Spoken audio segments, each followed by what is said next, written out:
What's good with the fight fans, man? It's Kijana back with another fight card prediction this week. UFC on ESPN 27, Sandhagen versus Dillashaw.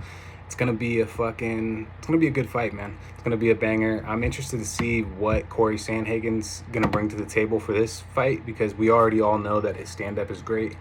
But I want to know if his ground game has improved since the submission loss to Aljamain Sterling, because we all know that TJ Dillashaw is a pretty smart and cerebral fighter, and he's probably going to try to take it to the ground. He probably will get it to the ground if he doesn't get KO'd or caught with something early. Um, but yeah, I think my top three fights I'm looking forward to is, of course, the main event, the Kyler Phillips versus Hayein Paiva. That's going to be a fucking really, really good fight, I feel like. Just because Kyler Phillips is pretty fucking, I don't know, dude. He's like Eddie Corvo off Tekken. That guy's fucking, he has the breakdancing style, and he's super loose and fluid with his movement. He's light on his feet. He really, I don't know, he really knows range management and shit too. His distance with whoever he fights. And he's well-rounded. He's got good takedowns as well. So the next fight I think I'm looking forward to is probably in the prelims. I think the prelim fights are better than the main card fights in this on this card, which is lately has been the UFC's been doing that, where like the prelims should be the main card and the main card should be the prelims. But yeah, I don't know who's setting that up, because it's completely backwards in my own opinion. The Punahele Soriano versus Brendan Allen. These guys should for sure be on the main card. This is going to be a crazy fucking fight. Soriano's super explosive and powerful. He likes to walk his opponents down. And Brendan Allen, he's well-rounded, man. He's beaten so many great fighters. He beat Kevin Holland by rear naked choke. That's just the one that's coming off the top of my head. I have to look at who else he fought. But I know he's fought a lot of really good opponents in that weight class. The next one is probably Adrian Yanez versus Randy Costa. Both super explosive, both very good kickboxers. We've seen what both these guys did in their last fights. They looked impressive. The 6-1 record versus Yanez's 13-3 record. And yeah, I think those are my top three fights I'm looking forward to. The Julio Arce fight versus Andre Ewell fight will be pretty good as well. And then I don't know, the Mickey Gall versus Jordan Williams. I'm not going to say it's going to be a great fight, but Jordan Williams is from my hometown, Santa Rosa, so that's going to be an interesting one. I kind of want to pick Mickey Gall, but at the same time, I want to pick the dude who's from my hometown, just because he's from the same area that I grew up in. So yeah, I feel like that's going to be a good fight. But I'm going to go straight into my prelim predictions for you guys. Let's see. First fight, Diana Belbita versus Hannah Goldie. I'm rocking with Diana Belbita. This is a coin toss fight. It's a 50-50 chance for anybody. I think Hannah Goldie is a little bit overhyped. She hasn't fought anybody with a significant name, and Diana Belbita, I think, is the underdog in this fight. So I think I'm going to roll with the underdog. She has a 13-6 record, so she has way more fight experience compared to Hannah Goldie with a 5-1 record, which most of Hannah Goldie's fights have went to decision. 4 decision wins, 1 KO loss, and 1 decision loss. She lost to Miranda Granger in her last fight, so it's going to be an interesting matchup. I think Belbita gets it done, though. She is, I think, 0-2 in the UFC. Let me make sure, because I honestly don't even remember who she fought or even when she fought. It's probably been a minute, dude. But she does have way more fight experience, so I think I'm going to pick her just for that simple fact. She does have 6 KO wins and 4 submission wins. She has 4 submission losses, which is kind of interesting. I think Hannah Goldie will probably try to take her down and get a submission win. Liana Jujua beat her by armbar in her last fight. I remember that one. And Molly McCann beat her by UD. Ariane Lipsky beat her by armbar. Christina Estancia beat her by armbar. Damn. That was back in 2015. So it seems like she has all armbar losses. That's interesting. And I know that her coaches, Hannah Goldie's coaches, are probably looking at that. That's not good to have all one type of submission loss, where you see these guys get rear naked choked a lot, or guillotine choked, or arm bars, and it's like they keep losing by the same type of submission. Like that's one of their holes in their game. But I'm still going to pick Diana Belbita just because she's an underdog and she does have more fight experience. So I'm going to pick her in this one. Next fight, Sijara Eubanks versus Elise. I think it's Ellis Reed. She's coming in on her debut, or she's making her debut. She's 4-0. She has 2 TKO wins and 2 decision wins. Sajara Eubanks, her record is super deceiving, dude. She's tough. She has a 6-6 record. She exchanges. She's kind of wishy-washy. She exchanges her wins with losses. She wins one, she loses one. She wins one, she loses one. But she always brings it, dude. She always brings it, and she's ranked 13 for a reason. She's pretty well rounded. She's got really good double leg takedowns, really good trips. She's pretty powerful on the feet too. She's got decent boxing fundamentals. So I think she gets it done, dude. I really do. I think I'm probably gonna. I feel like she's a huge favorite, though. I think on DraftKings she's like a 9,300 or 9,400. I'm probably gonna stay away from that one, but she does have a chance to beat Elise Reed by probably a decision or possibly a TKO or like some kind of like crucifix position. She puts her in or something like that, because she actually is pretty underrated on the ground. She did lose to Aspen Ladd twice. I feel like the second fight, Sajara should have won, but they didn't give it to her. So I'm rolling with her for that one. Next fight, Julio Arce versus Andre Ewell. This is a fucking tough one for me to pick because Andre Ewell has a 4 or 5 inch reach advantage. He has a height advantage. He's 17-7. Julio Arce is 16-4. So they have almost around the same amount of fights, but Andre Ewell tends to gas out at the end of the second round, and then the third round usually with most of his opponents, he's just completely fucking just, I don't know, he's just not the same fighter compared to when he comes out in the first round. He's always super explosive, and I guess it's a cardio issue, but maybe it's a weight cutting issue. I'm not sure what it is, a diet issue. But he always gasses out in the third round every single fight, and he's a decent fighter. He has a nice jab, nice cross, decent leg kicks. He got his legs chopped down by Chris Gutierrez in his last fight and just couldn't do shit. Couldn't move or nothing. He beat Erwin Rivera by split decision. Rivera came in on short notice on that one. He beat Jonathan Martinez by split decision. So most of the wins and losses that he has are by split decision. Actually, I take that back. Most of the wins he has are by split decision. And most of the losses he has, rear naked choke, submission choke. I don't know if that was a rear naked choke or not. But yeah, he has 3 submission losses and 1 KO loss. But he has 7 KO wins and 4 sub wins. This is a really tough one for me to call because Julio Arce is he's pretty tough. If he chops down Andre Ewell's legs, which I feel like most opponents try to do, he'll probably win. But I don't really see Julio Arce ever really throw any leg kicks. He throws a lot of he threw a nice fucking head kick and knocked out Julian Erosa. He lost by split decision in his last fight.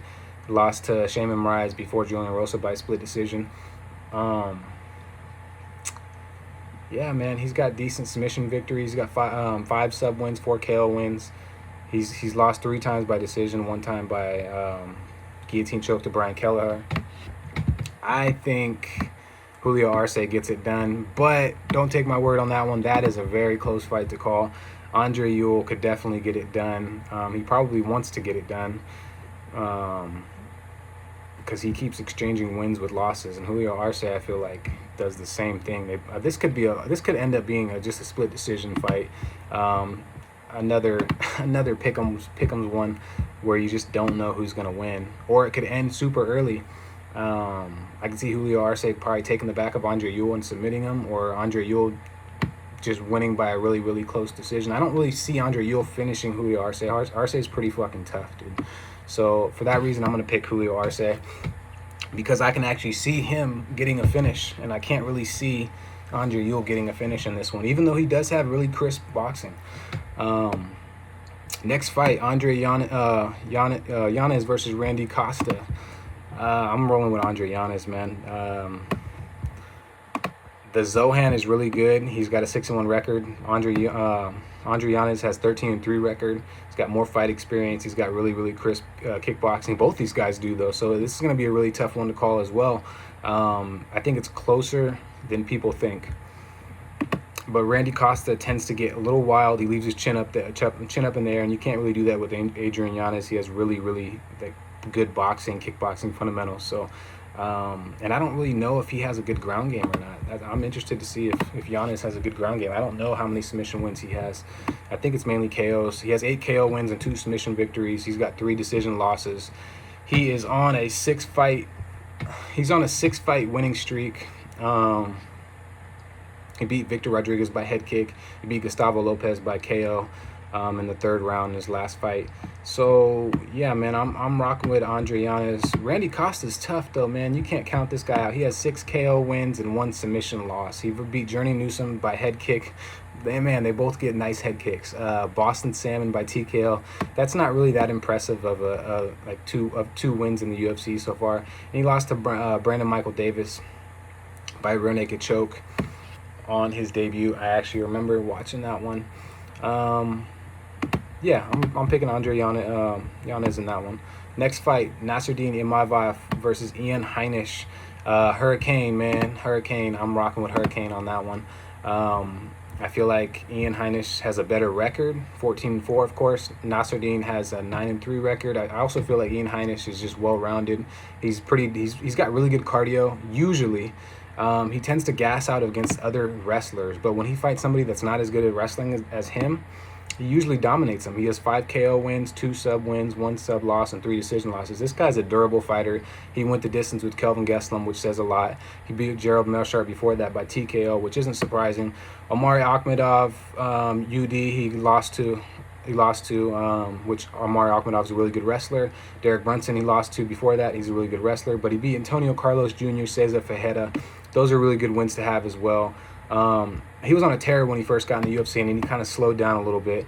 But Nasruddin is coming off of a loss to Phil Hawes, which he almost beat Phil Hawes in the 3rd round. He rocked him. He had a better gas tank. But Imavov just doesn't seem like he's going to have the gas tank to really go with Ian Heinisch. Ian Heinisch has a really, really heavy pace on his opponents. I feel like he gets it done. I'm rocking with the Hurricane on that one. Next fight. Oh, this fight's not even on anymore. I don't know if Trevin Jones is fighting anymore, so I'm not going to even talk about that one. Punahele Soriano versus Brendan Allen. This is one I'm really looking forward to. I think it should be in the main card. I don't know why it's not. These guys both fucking bring it, dude. Punahele Soriano is powerful, man. That guy's fucking. He's got one-hitter quitters. He's 8-0. Brendan Allen's 16-4. And I like his nickname, Storytime. Storytime Soriano, man. That guy, 5 KO wins, 2 sub wins, 1 decision win. He beat Dusko Tordovic in his last fight. I thought Dusko was probably going to win that one. I thought he was going to take him down and be able to get the job done. He got TKO'd in the 1st round. Tordovic leaves his chin up really high. That's not super impressive, but it kind of is because we've seen Tordovic just outwork all of his opponents, and he couldn't outwork Punahele on that one. He beat Oscar Piotr with a fucking vicious combination, dude. Vicious. But Piotr I think he was 0-3 in the UFC at the time, or 0-2 or some shit. He's mainly been KO'd, so it's not good when you see somebody's been KO'd 2, 3, 4, 5 times in their career. That's just not that impressive performance either to me. Neither of those fights. The Dusko one's all right. I'll give him that one.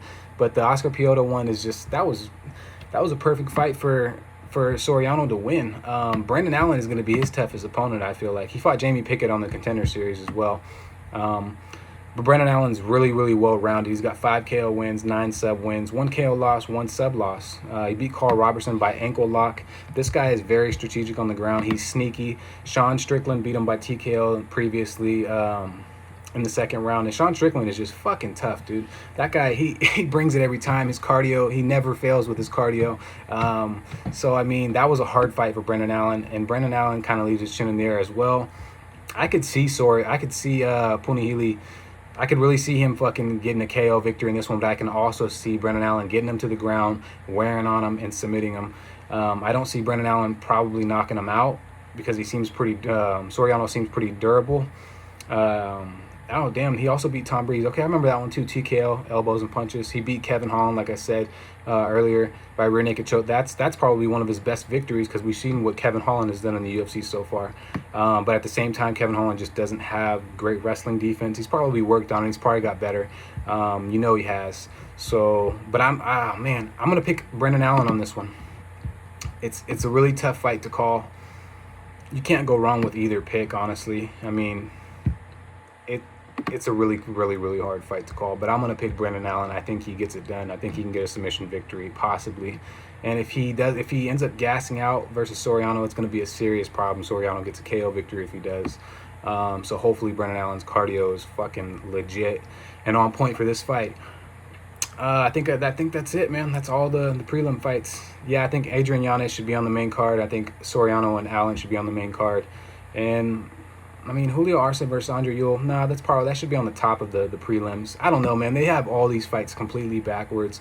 Make sure you guys drop a comment. Make sure you guys subscribe to the channel. And let me know what your top 3 picks are for the prelim picks. I want to know who you guys are picking, who you're rocking with. Yeah, let's get this back.